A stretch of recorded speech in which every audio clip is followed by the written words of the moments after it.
প্রত্যেকের শুরুতে শ্রদ্ধার সাথে স্মরণ জানাই হাজার বছরের শ্রেষ্ঠ বাঙালি জাতির অবিসংবাদিত নেতা জাতির পিতা বঙ্গবন্ধু শেখ মুজিবুর রহমানকে। তিনি একটি ঐতিহ্যবাহী ছাত্র সংগঠন বাংলাদেশ ছাত্রলীগকে প্রতিষ্ঠিত করেছিলেন।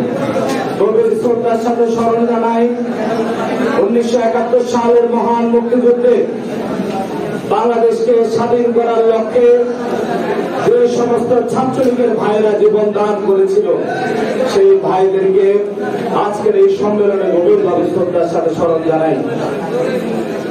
আজকে গভীরভাবে শ্রদ্ধার সাথে স্মরণ জানাই এই ওয়ার্ডের কৃতি সন্তান, যিনি এক সময় তিনি জেলা ছাত্রলীগকে নেতৃত্ব দিয়েছিলেন, যার স্বাক্ষরে আমি ফেনী সরকারি কলেজ ছাত্রলীগের সিনিয়র সহসভাপতি হয়েছিলাম। সেই জহুরুল ইসলাম জহুর ভাই স্বল্প কিছুদিন আগে আমাদেরকে ছেড়ে চলে গেছেন। আজকে তিনি যদি বেঁচে থাকতেন হয়তো আজকের এই অনুষ্ঠানে আমাদের সাথে মঞ্চে তিনি বক্তব্য রাখতেন। এই কথা বলিও না, এই কথা বলিও না। ছাত্রলীগ একটি আবেগের সংগঠন।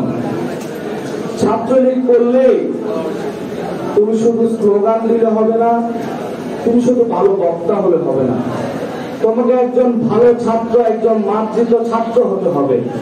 তোমাকে দেখে যেন 10টা ছেলে বলতে পারে যে আমি অমুক বড় ভাইয়ের পিছনে চলি, তোমার কথা তোমাকে অনুসরণ করেই যেন 10টা ছেলে ছাত্রলীগের পিছনে আসে। ছাত্রলীগ জাতির পিতা একটি আদর্শ নিয়ে সৃষ্টি করেছিলেন। ছাত্রলীগকে তিনি যে স্বপ্ন নিয়ে প্রতিষ্ঠিত করেছিলেন সেটি কিন্তু জাতির পিতা বঙ্গবন্ধু শেখ মুজিবুর রহমান সেই জায়গায় তিনি সফল হয়েছেন। ছাত্রলীগ প্রতিষ্ঠা করে জাতির পিতা বঙ্গবন্ধু শেখ মুজিবুর রহমান এদেশের সকল স্বাধিকার আন্দোলনের নেতৃত্ব দিয়েছিল।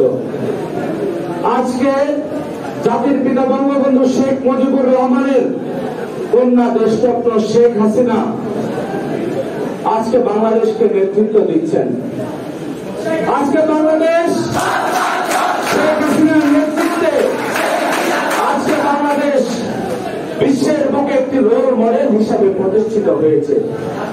শেখ হাসিনার নেতৃত্বে আজকে বাংলাদেশে পদ্মা সেতু হচ্ছে।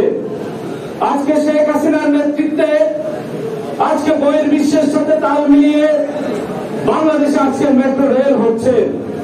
শেখ হাসিনার নেতৃত্বে আজকে বাংলাদেশে ঢাকা চট্টগ্রাম মহাসড়ক, ঢাকা সিলেট মহাসড়ক আজকে বাংলাদেশে উন্নত হয়। মাত্র 3 থেকে 3.5 ঘন্টায় আমরা ঢাকা থেকে ফেনী আহরণ করতে পারছি। আজকে শেখ হাসিনার নেতৃত্বে আজকে বাংলাদেশে নিরবিচ্ছিন্ন বিদ্যুৎ ব্যবস্থা আমরা পাচ্ছি।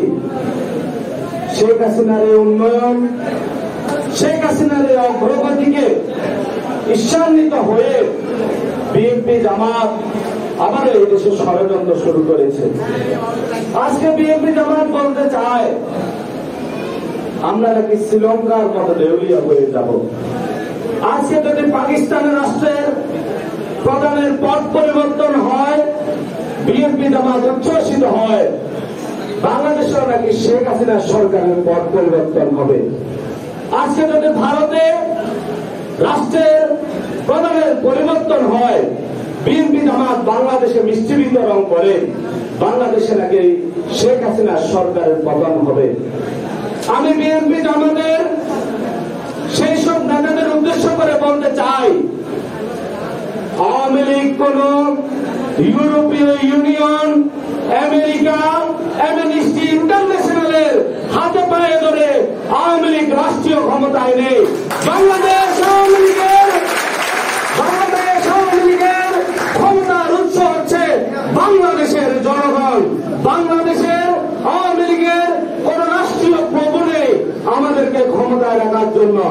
বাংলাদেশ আওয়ামী লীগকে ক্ষমতায় রেখেছে এদেশের ছাত্রলীগ, যুবলীগ, আওয়ামী লীগ। বাংলাদেশের আওয়ামী লীগের ক্ষতি করার চেষ্টা করলে এই ছাত্রলীগ, যুবলীগ, আওয়ামী লীগের নেতা আপনাদের সেই সমস্ত ষড়যন্ত্রকে নস্যাৎ করবে। এতিমের টাকা চুরি করে বাংলাদেশের ঘরে ঘরে বিদ্যুৎ পৌঁছে দেওয়ার নামে খাম্বা লিমিটেড করে তারেক রহমানের দুর্নীতিবাজ সরকারকে এদেশের জনগণ আর রাষ্ট্রীয় ক্ষমতায় দেখতে চায় না। বাংলাদেশের জনগণ শেখ হাসিনার মতো নির্লোভী, শেখ হাসিনার মতো একজন দুঃসাহসী রাষ্ট্রনায়ককে বারবার রাষ্ট্রীয় ক্ষমতায় দেখতে চায়।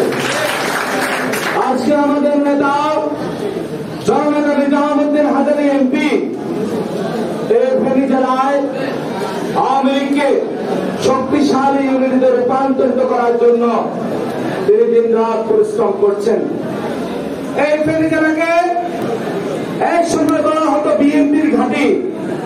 আজকে নিজামুদ্দিন হাজারী এমপি, যিনি 24 ঘন্টার মধ্যে আমার মনে হয় 16-17 ঘন্টা রাজনীতি করে থাকেন।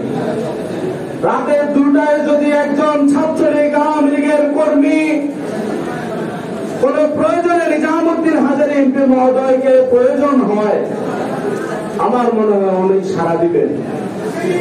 এবং অতীতে এটি আমরা দেখে এসেছি।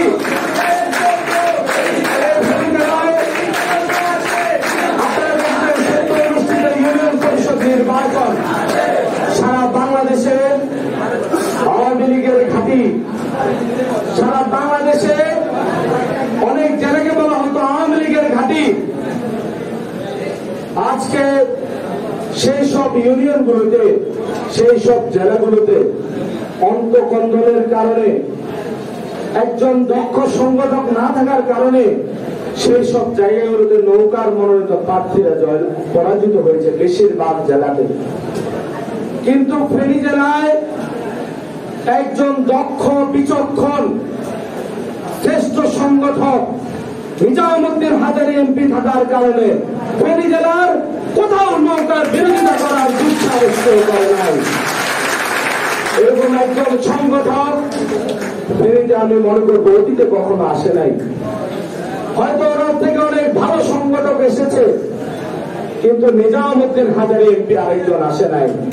যার কমান্ডিংয়ে ফেনী জেলার আওয়ামী লীগ, যুবলীগ, ছাত্রলীগ একটি সিদ্ধান্তে সবাই একত্রিত হয়ে নৌকার জয়ের জন্য সবাই মাঠে কাজ করে। আজকে এই ফেনী পৌরসভায় আওয়ামী লীগ, যুবলীগ, ছাত্রলীগকে সুসংগঠিত করার জন্য নিজামুদ্দিন হাজারী এমপি আপনাদেরকে একজন যোগ্য নেতা দিয়েছেন, যোগ্য জনপ্রতিনিধি দিয়েছেন।